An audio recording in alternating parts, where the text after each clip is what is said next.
起きた？急に体を貸したからびっくりした。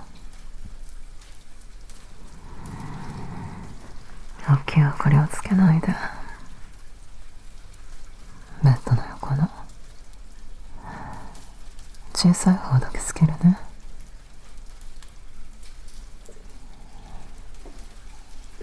これなら眩しくない。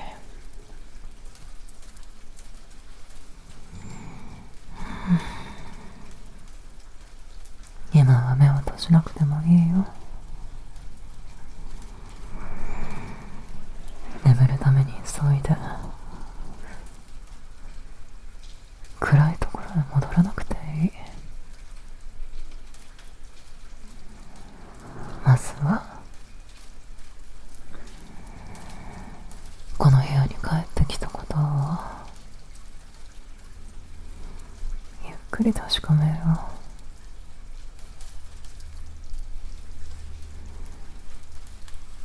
ここはいつもの寝室。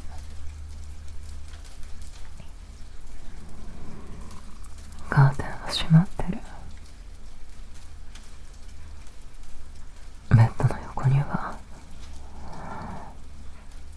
さっき君が置いた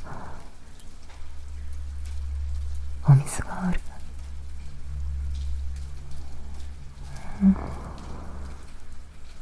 僕が読んでた本も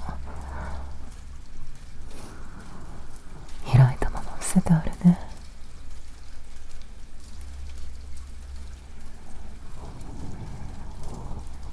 時計は見なくてもいいよ。何時だったとしても今すぐ眠り直さなきゃって。君をせかしたりしないから。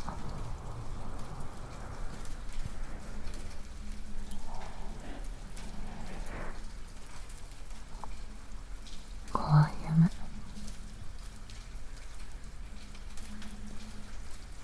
見たんだね。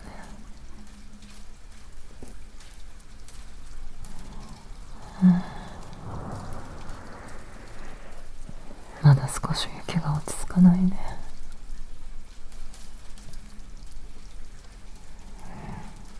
夢からはもう出てきたのに。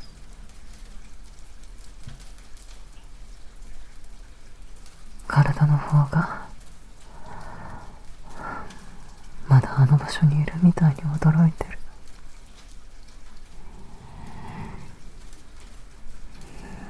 大丈夫。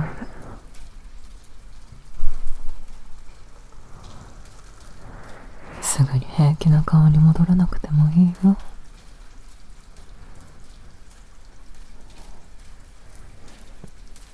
夢の景色は消えたのに胸のあたりだけが急いでて気持ちが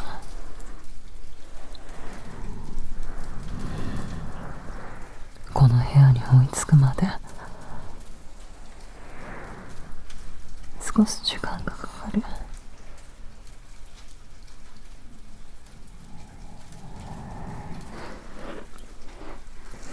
君はちゃんと目を覚まして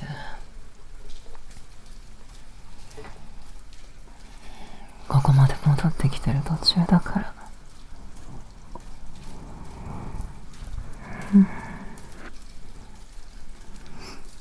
お水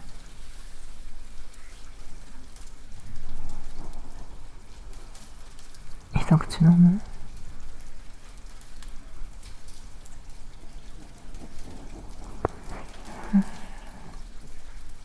グラスは僕が持つね。はい。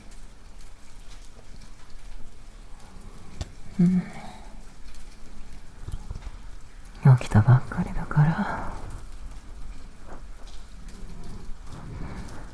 ゆっくりでいいよ。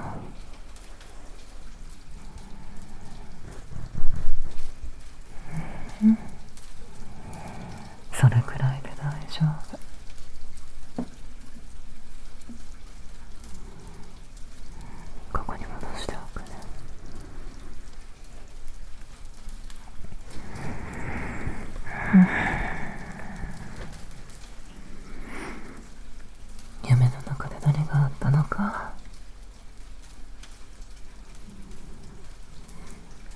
話さなくてもいい。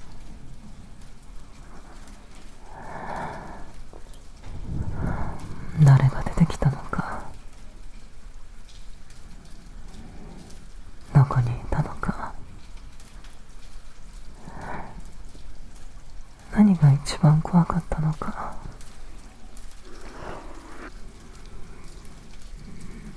思い出そうとするとせっかく途切れた場面を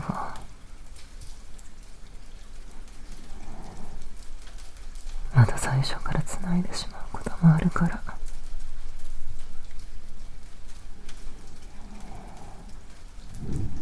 僕は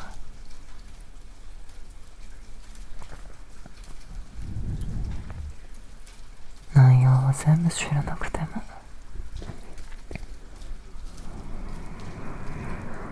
怖かった君のそばにはいられるよ。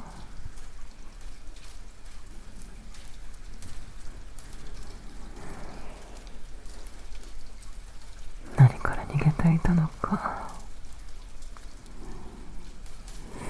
わからないのに怖かったり、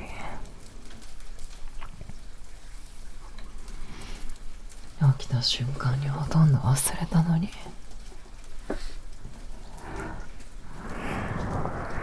嫌な感じだけ残ってたりすることもあるから。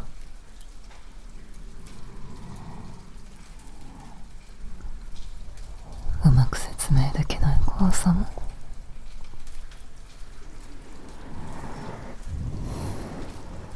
僕はちゃんと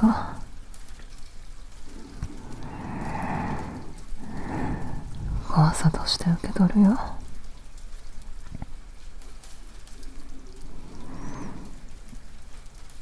夢だったんだから気にしないでなんて言わない。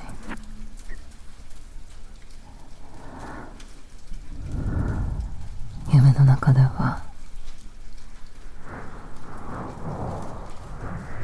本当にそこにいるみたいだったんだよね。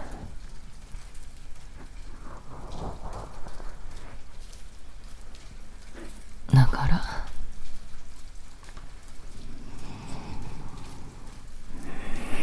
目が覚めた後まで怖さが残っていても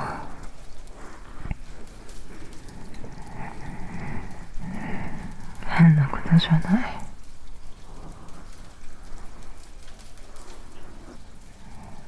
今は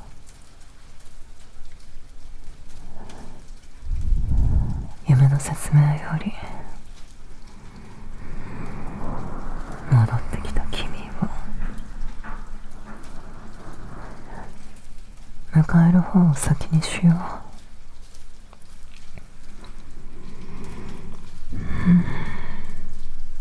ちゃんとここにいるよ。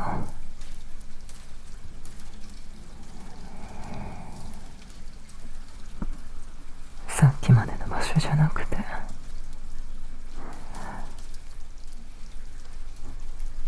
いつもの寝室にいる。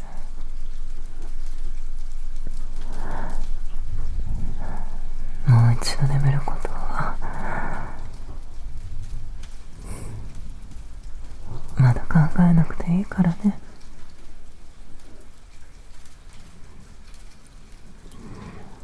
少しお部屋が見えてきた。で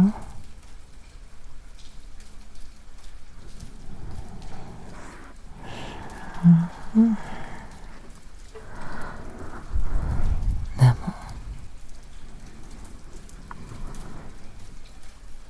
まだ明かりはつけたままにしておこう。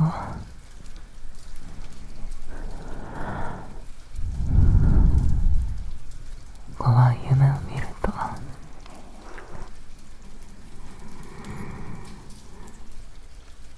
目が覚めてからも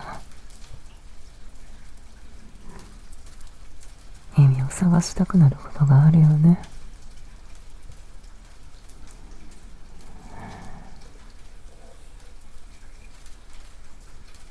どうしてあんな夢を見たんだろう。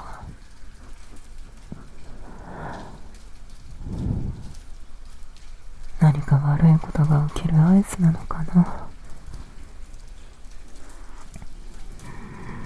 本当は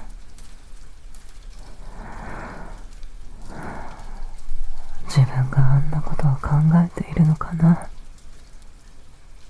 て。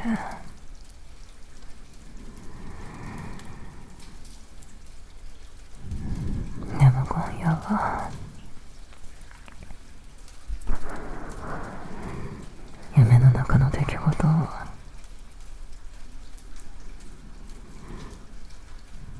現実の答えにしなくていい。知ってる人がいつもと違う顔をしていても、その人の本当の気持ちって決めなくていい。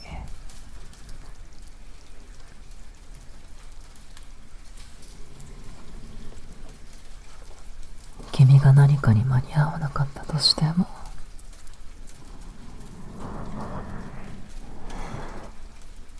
これから失敗する知らせにしなくてい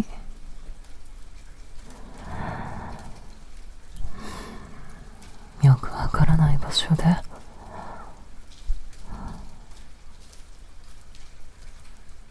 理由もなく怖かっただけなら、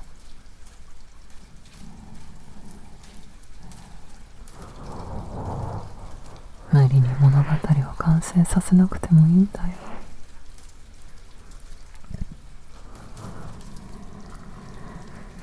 眠ってる間に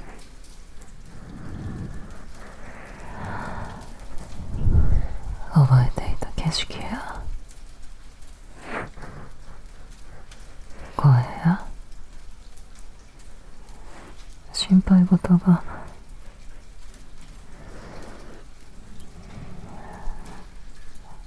順番をなくして勝ることもある。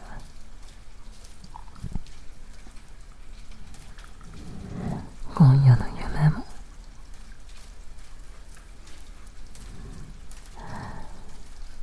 何か大切な意味を伝えるためじゃなくて、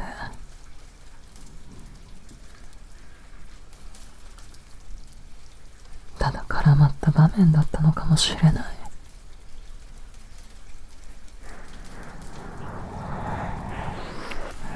もし夢の中に大切な人が出てきて、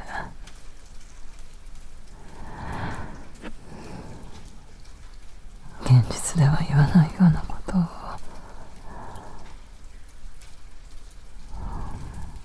言ってたとしても、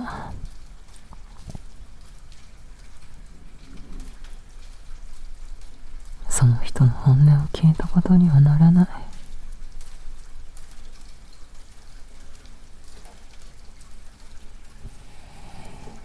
反対に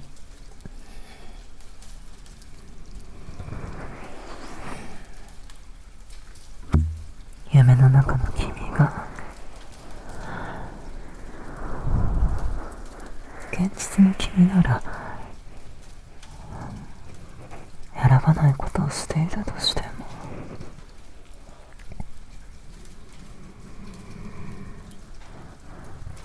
それを君の本当の気持ちみたいに扱わなくていい。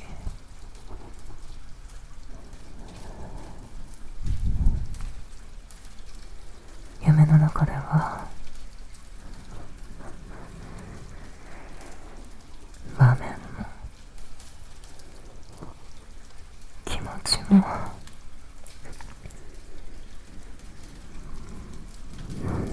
勝手に進んでしまう。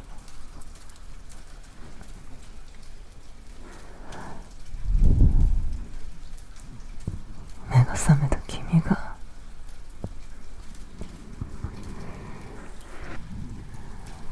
そこに責任を取りに戻る必要はない。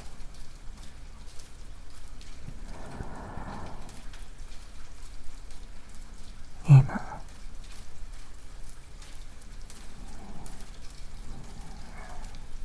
夢と現実を急いで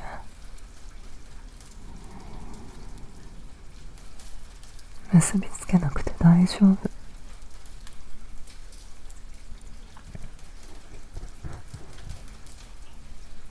わからないものを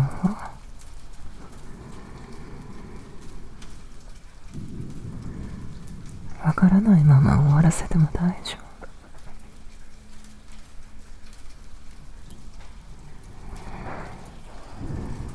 それに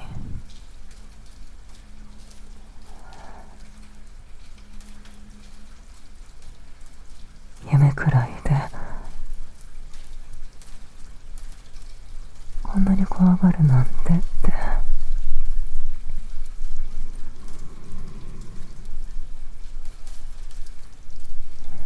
自分は恥ずかしがらなくていい。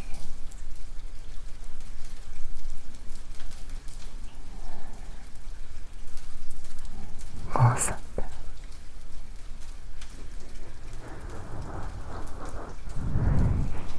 目が覚めた瞬間に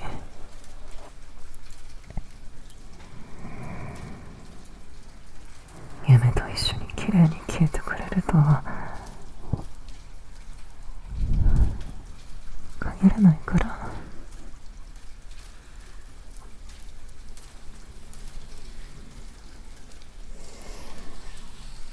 なら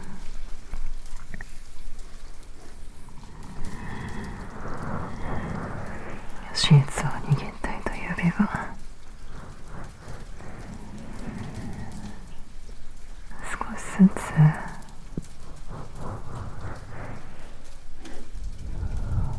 開いてきた。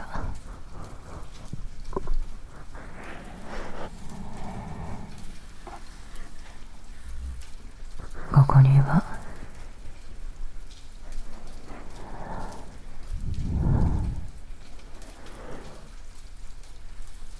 君を追いかけてくるものはないよ。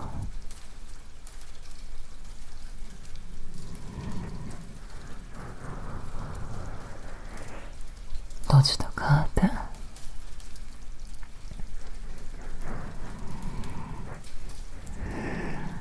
小さな明かり、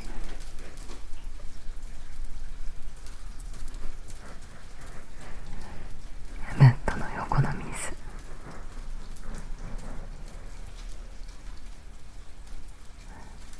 それから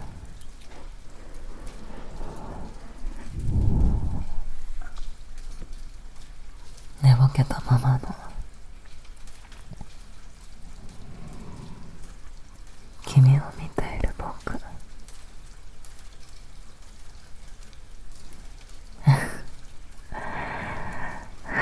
最後のは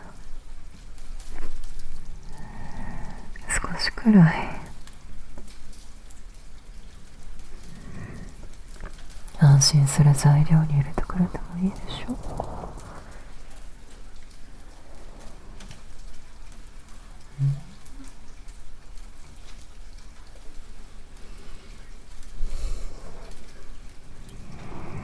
僕は起こしちゃったことも、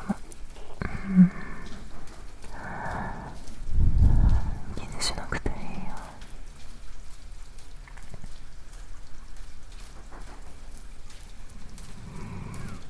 同じベッドで眠るって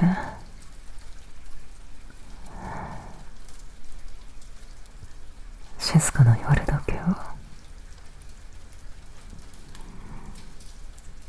分け合うことだけじゃないと思ってる。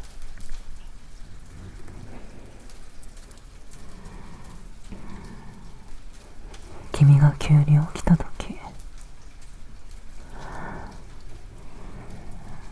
その気配に僕が気づけたこと、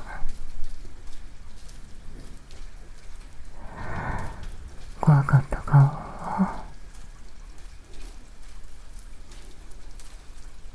一人で暗い天井に隠さなくてよかったこと、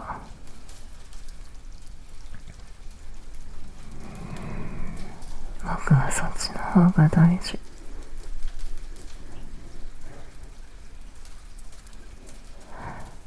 だから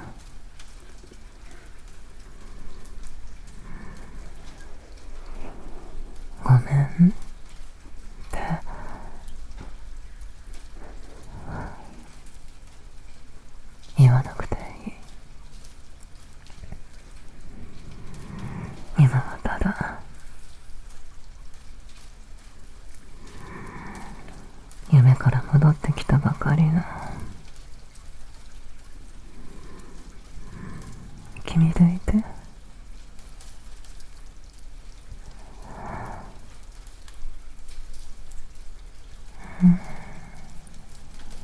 枕、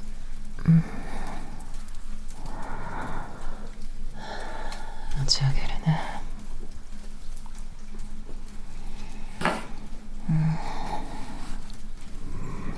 さっきまで頬が触れていた面をくるっと裏返して、ならこっちはまださらっとしてる。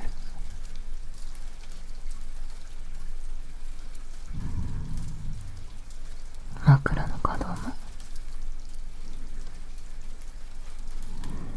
少しだけ形を戻しておくね。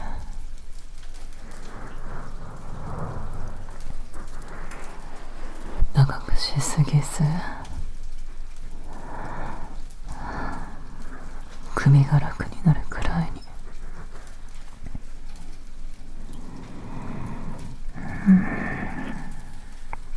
次は手術。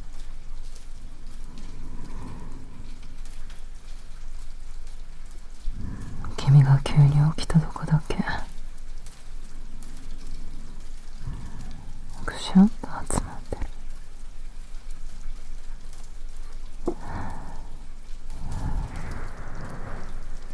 真ん中から外へ。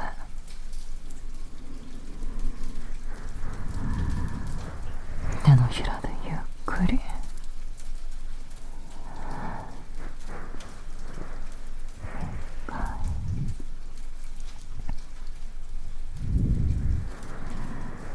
もう一回。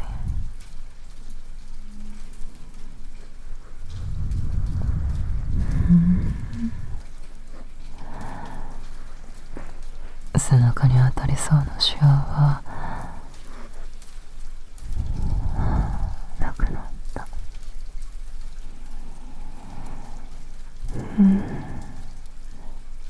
お布団ももう一度。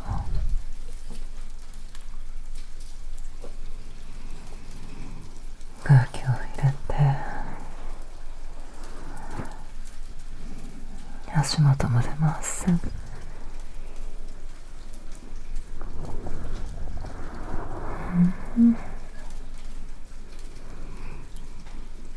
さっきまでと同じベッドだけど、少しだけ新しく見えるでしょ。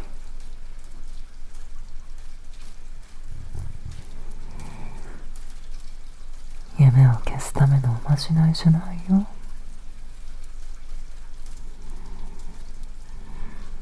ただ怖い場面から急に起きた君が今いる場所を自分の寝床として選び直すための小さな区切り。僕たちがしているのは夢の後に現実の出来事を一つずつ増やしているだけ。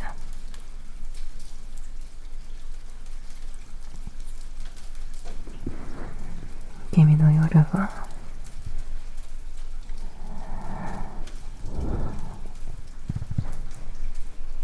怖い場面で止まったままじゃないよ。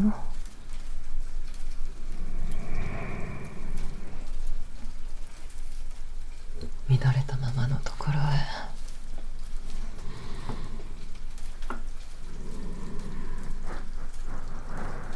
仕方なく戻るんじゃない。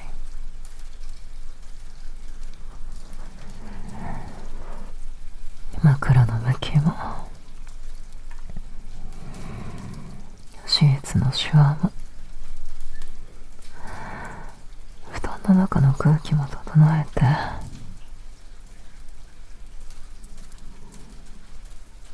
今の君が眠る場所をもう一度作ったんだよ。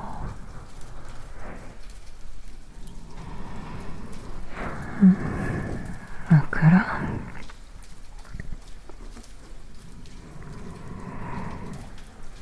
さっきより少しだけ僕の方へ寄せておくね。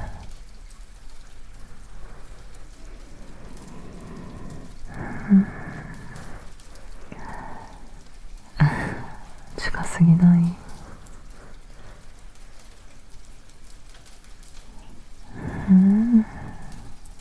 じゃあここにしよう。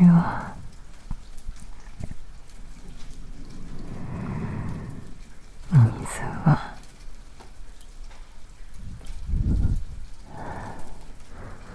手を伸ばさなくても見えるとこ。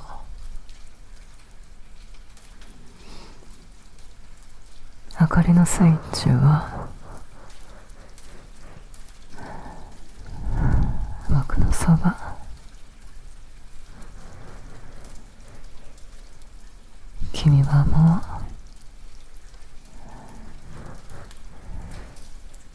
う何かを確認する係をしなくていい。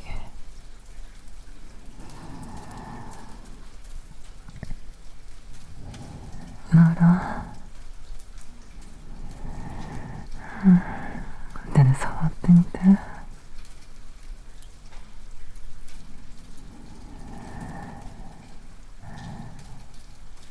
枕の表面、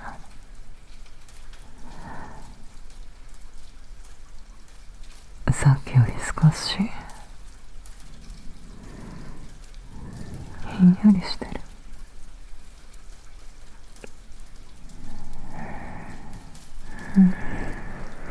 シーツも平らになってる。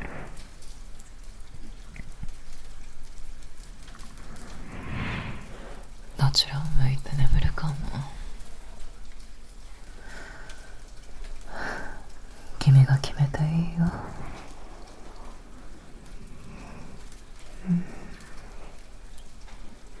壁の方を向いて落ち着きたいなら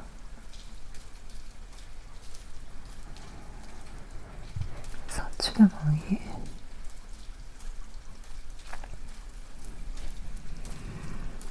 部屋が見える方が安心するなら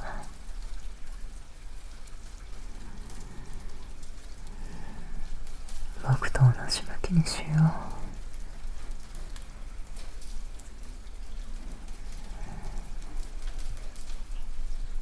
う。さっき夢の中では選べなかったことも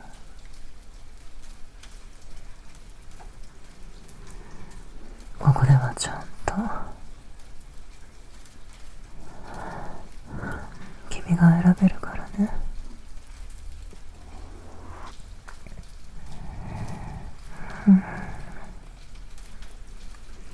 この場所には夢の続きはまだ何も置かれてない。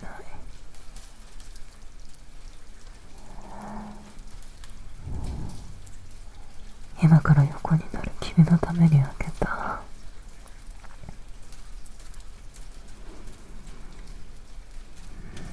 まっさらな寝床。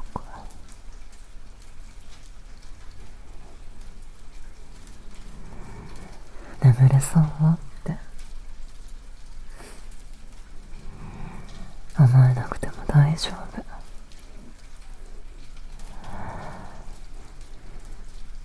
まずはここなら横になってもいいかなって。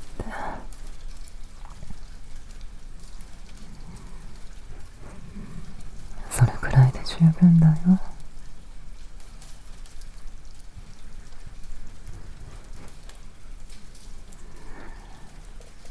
慌てなくていいから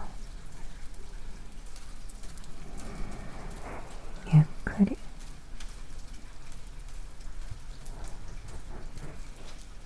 体を戻しておいで。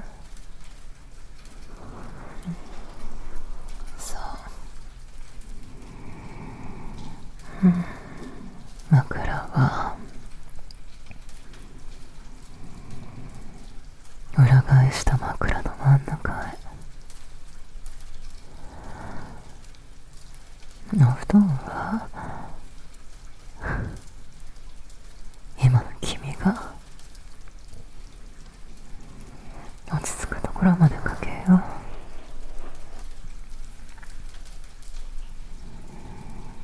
明かりは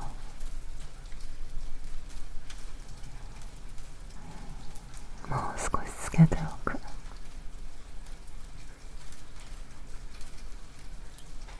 眠ったらまた同じ夢に戻る気がしてる。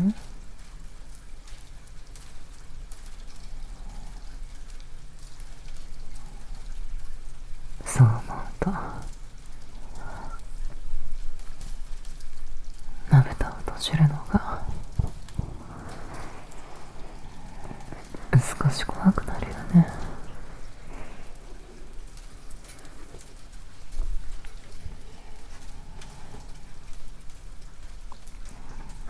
もう怖い夢は見ないって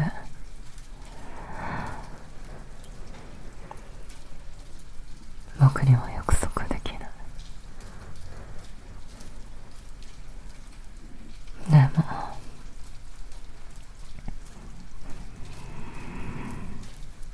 まだ始まってない夢の中で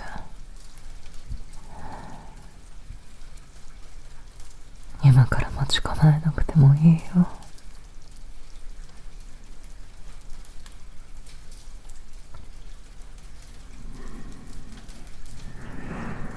次にどんな夢を見るかは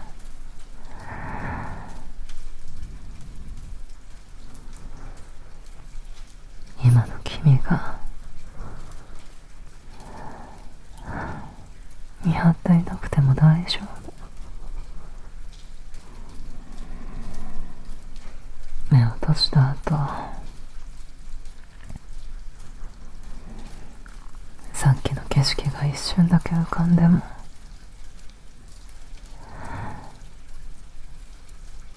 それは夢が再開した合図じゃないよ。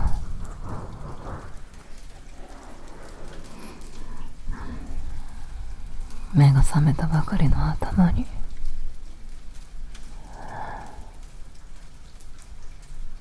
最後の一場面が残っていただけ。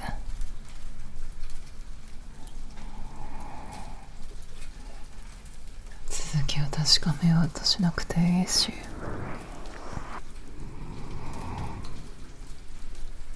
別の結末に直そうともしなくていい。通り過ぎるまで僕が今の部屋の話をしてるから。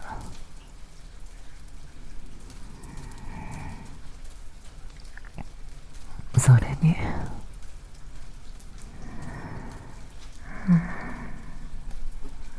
眠りはさっきの場面の続きからしか始められないわけじゃない。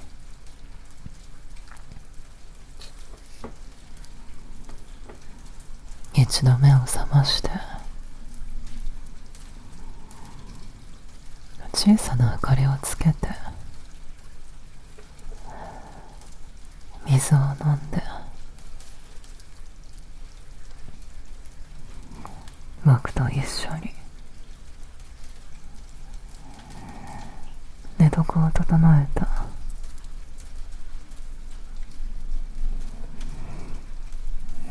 君の夜には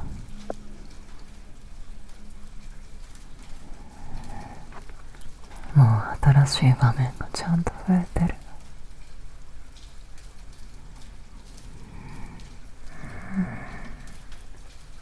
だから今度は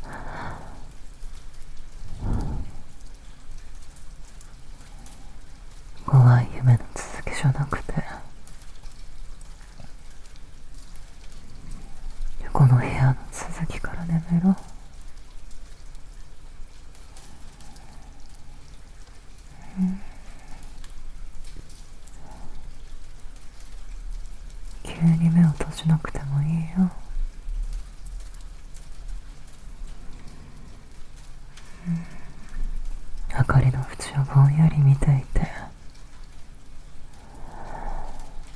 瞬きが長くなってきたら、そのまま次の一回を開けずにいてみよう。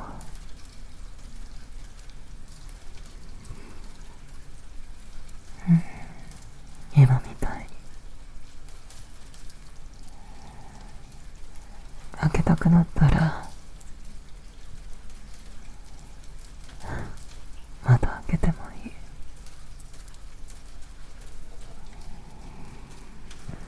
眠りに入る瞬間を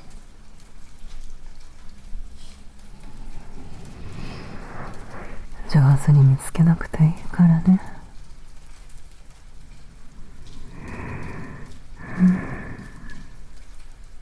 マットレスの傾きはこのまま。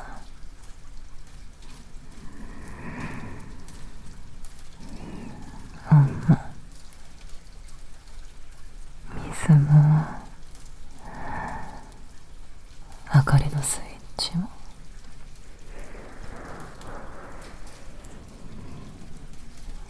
さっき置いた場所のまま。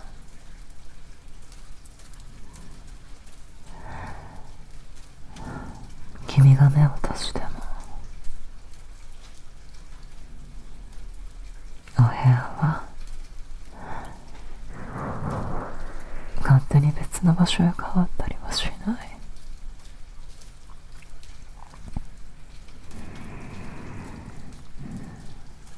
眠ろうと力を入れなくても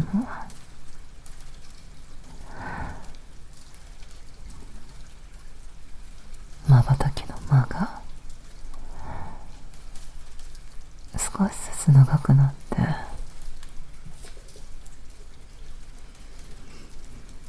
枕に預ける重さも増えてきてる。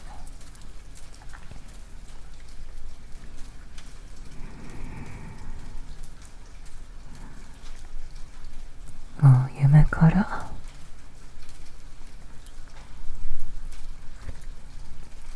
逃げるために起きていなくていいんだよ。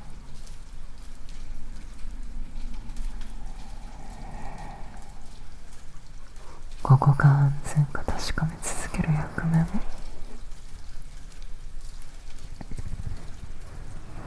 終わりにして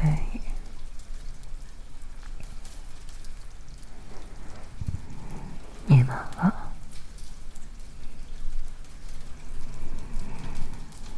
僕も同じベッドに横になって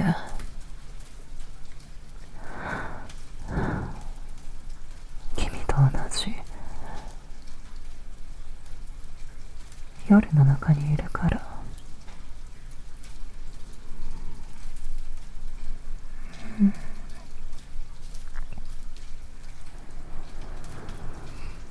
じゃあ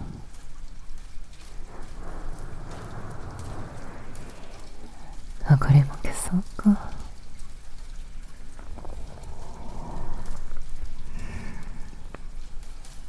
さっきと同じ暗さでも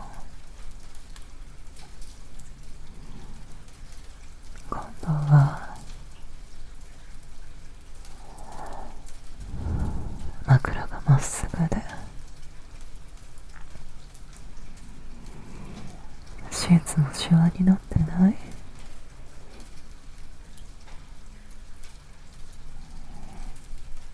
隣には僕が横になった分の小さな傾きがある。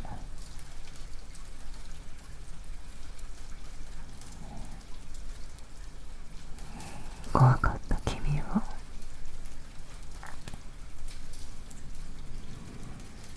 急いで忘れなくていいよ。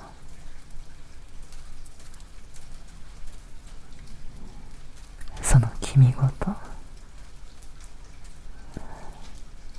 今ここで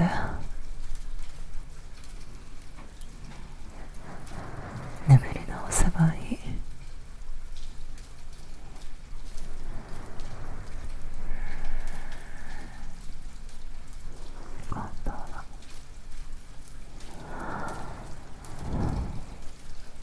この部屋の続きから